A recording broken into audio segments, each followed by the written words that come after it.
দেখো, চতুর্থ শ্রেণীর শিক্ষার্থীরা, তোমাদের গণিত বইয়ের এটা 3 পৃষ্ঠার কাজ আমাদের করতে হবে এবং আমরা নিয়মিত প্রত্যেকটা পৃষ্ঠার প্রত্যেকটা অঙ্ক করব আজকে থেকে।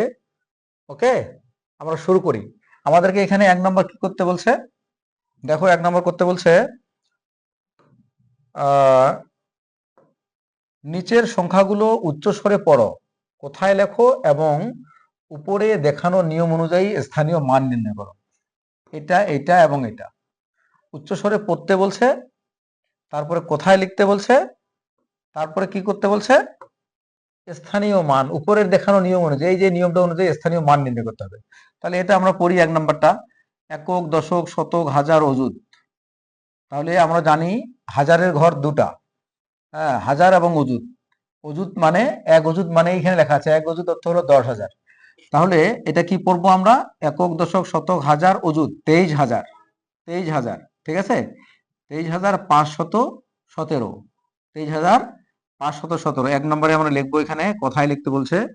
23,000,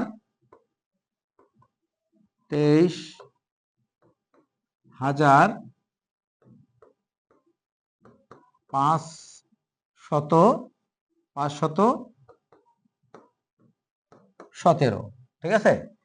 এটা 1 নম্বর। 2 নম্বরটা কত? একক, দশক, শতক, হাজার, অযুত 50,326। 50,326, ঠিক আছে। 3 নম্বরটা একক, দশক, শতক, হাজার, অযুত 93,005। 3 নম্বরটা হচ্ছে 93,005। তাহলে আমাদের কোথায় লেখা হয়ে গেল, ঠিক আছে। পড়ছি এবং কোথায় লিখেছি। এবার উপরের দেখানো নিয়ম অনুযায়ী স্থানীয় মান নির্ণয় করি। ওকে, স্থানীয় মান নির্ণয় করব কেমন করে? 1 নম্বরটা আমরা এখানে তুলি, একটু ফাঁকা করে লিখলে সুবিধা হবে। এই তো। আচ্ছা, তাহলে এটা কি হচ্ছে? এটা তো আমরা পড়ছি 23,517। তাহলে এইখানে লিখবো আমরা 7 এর স্থানীয় মান। 7 এর স্থানীয় মান এখানে কি লিখছে দেখো। 7 এর স্থানীয় মান, আমরা স্থানীয় মানটা না লিখলেও পারি, লিখলে কোনো সমস্যা নেই। 7 এর স্থানীয় মান 7 একক। 7 একক মানে এখানে 7 লিখবো, ঠিক আছে। একটু বড় করে লিখি 7। 7 এর স্থানীয় মান 7 একক। আচ্ছা, এবার 1 একের স্থানীয় মান একক, দশক। তাহলে কি হবে?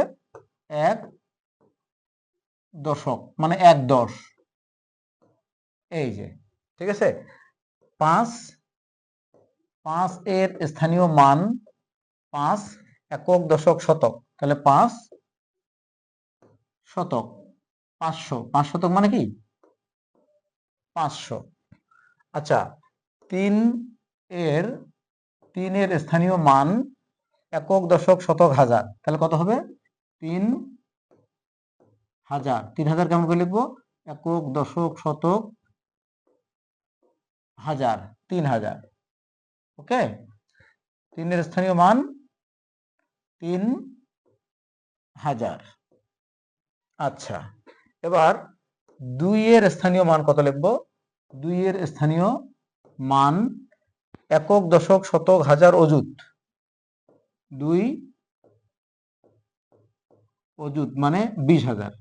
একক, দশক, শতক, হাজার, এই যে একক, দশক, শতক, হাজার, অযুত 20,000। এই তো স্থানীয় মান আমরা এভাবে নির্ণয় করব। ওকে, আর এখানে নিয়ম অনুযায়ী এভাবেও আমরা করতে পারি, কারণ হাজারের ঘর দুটা, হ্যাঁ, 3,000 এবং 2 অযুত মানে 20,000, একসঙ্গে 23,000 করে দেওয়া হয়েছে।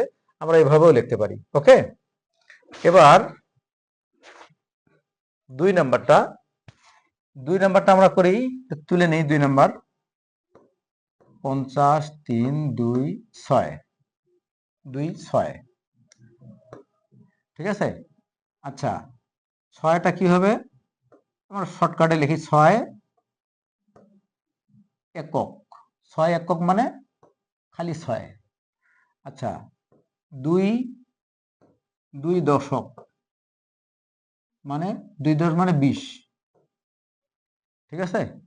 3 শতক, 3 শতক মানে 300। এই যে শূন্যর স্থানীয় মান কত হবে? 0,000, 0,000, 0,000 মানে 0। 5 এর স্থানীয় মান কত হবে? 5 একক, দশক, শতক, হাজার, অযুত। 5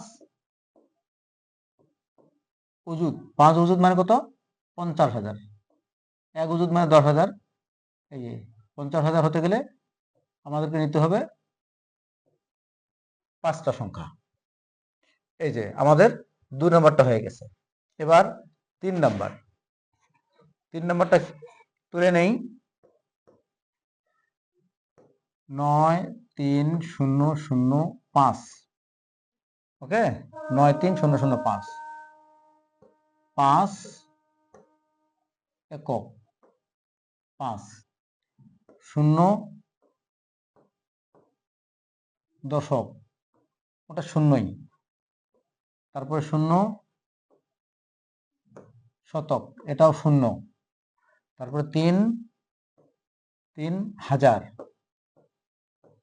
হাজার, একক, দশক, শতক, হাজার। 9 এর স্থানীয় মান কত? 9 অযুত, একক, দশক, শতক, হাজার, অযুত। এই তো 3 নম্বরটা আমাদের এভাবে। তাহলে আমরা এভাবে স্থানীয় মানগুলো নির্ণয় করব। আমাদের 3 পৃষ্ঠার কাজ ডান। ওকে।